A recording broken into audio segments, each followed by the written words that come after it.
इस कोरोना को हराने के लिए वैक्सीन एक बहुत ही बड़ा रोल प्ले करता है और आपको डिफरेंट टाइप के वैक्सीन के बारे में आपने सुना होगा, जैसे Covishield, Covaxin, Pfizer, Johnson and Johnson. तो यहां पर मैं आपको बता दूं ये जितने भी वैक्सीन हैं ये इंट्रामस्कुलर है, क्योंकि भारत बायोटेक बहुत ही जल्दी इंट्रानेजल वैक्सीन को इंट्रोड्यूस करने वाला है। और ये जो इंट्रानेजल वैक्सीन है ये इंट्रामस्कुलर वैक्सीन यानी जो अभी प्रेजेंट है उससे काफी बेहतर बताई जा रही है। और इतना ही नहीं, ये जो इंट्रानेजल वैक्सीन है ये हमें ज्यादा इम्यून रखती है as compare to intramuscular vaccine से। अब आज की इस वीडियो में हम ये जानेंगे कि आखिर इंट्रानेजल वैक्सीन कैसे दी जाएगी, कितने अंतराल पर दी जाएगी और ये हमारे लिए कैसे फायदेमंद होती है, और ये इंट्रानेजल वैक्सीन जो है ये हमारे बॉडी में कैसे इम्यूनिटी को ज्यादा बढ़ाती है। सो जुड़े रहिए मेरे साथ इस वीडियो के लास्ट तक।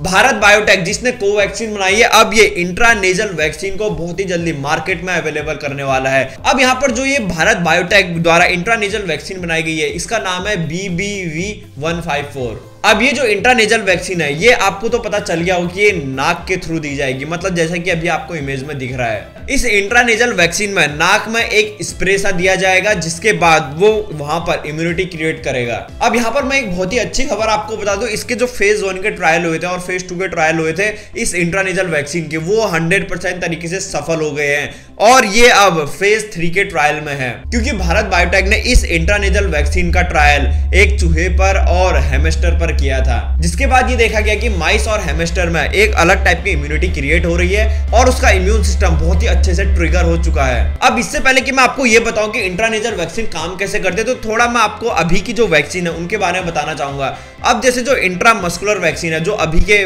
टाइम में प्रेजेंट है, जैसे Covaxin, Covishield, Pfizer, Moderna, Johnson and Johnson, ये सारी वैक्सीन्स इंट्रामस्कुलर है, मतलब ये मसल्स में दी जाती है। पर इस इंट्रानेजल वैक्सीन को इंट्रामस्कुलर वैक्सीन से काफी ज्यादा बेहतर बताया जा रहा है और इतना ही नहीं, इसके पीछे भी काफी सारे साइंटिफिक रीजन है। अब मैं आपको बता दूं ये इंट्रानेजल वैक्सीन क्यों इंट्रामस्कुलर वैक्सीन से बेहतर है, तो मैं आपको ये बताना चाहूंगा कि आखिर ये काम कैसे करती है। अब ये जो इंट्रानेजल वैक्सीन है ये नोज के थ्रू दी जाती है, मतलब नाक के थ्रू ये दी जाती है एक स्प्रे के माध्यम से।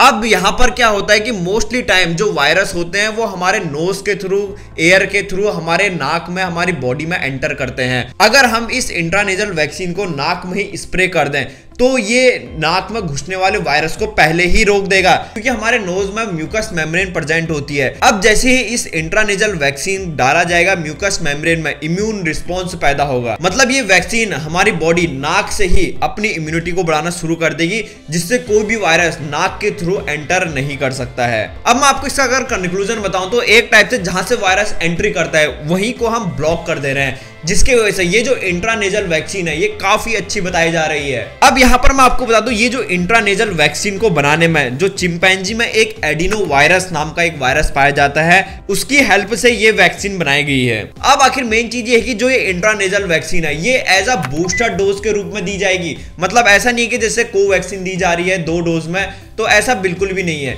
ये सिर्फ एज अ बूस्टर डोज ही दी जाएगी, जैसे जिन्होंने कोविशील्ड या कोवैक्सीन लगा ली है उसके बाद जो अभी बूस्टर डोज लग रही है तो वहां पर इंट्रानेजल वैक्सीन बहुत बड़ा रोल प्ले करेगी। अब आखिर ये कितने अंतराल के बाद दी जाएगी ये मैं आपको बाद में बताऊंगा, पर अभी आपको इसका मैकेनिज्म और समझने की देर है, नहीं तो आपको आगे समझ में नहीं आएगा। अब जो नेजल वैक्सीन होती है इसके side effect intramuscular side effect से भी कम होते हैं। और इतना ही नहीं, मोस्ट टाइम क्या होता है जो इंट्रामस्कुलर वैक्सीन होती है ये कभी कभी किसी की बॉडी इसे रिजेक्ट कर देती है, मतलब इसको लेती ही नहीं है और इसको डिस्ट्रॉय कर देती है।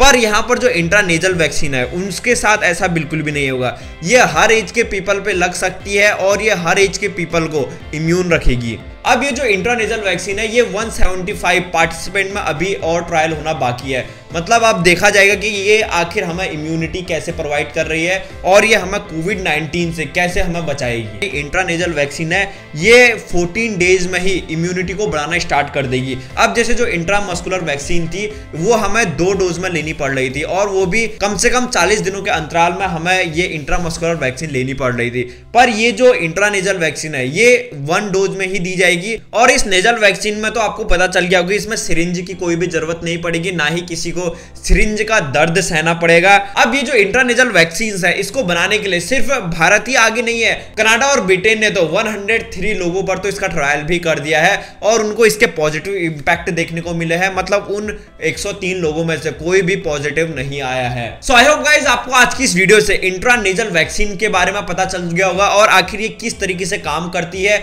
और ये हमारे लिए कितना फायदेमंद हो सकती है, ये सारी नॉलेज आज आपको हो गई है। अगर आपको ये वीडियो पसंद आई है तो इस वीडियो को लाइक एंड शेयर जरूर करिएगा। तब तक के लिए थैंक यू सो मच।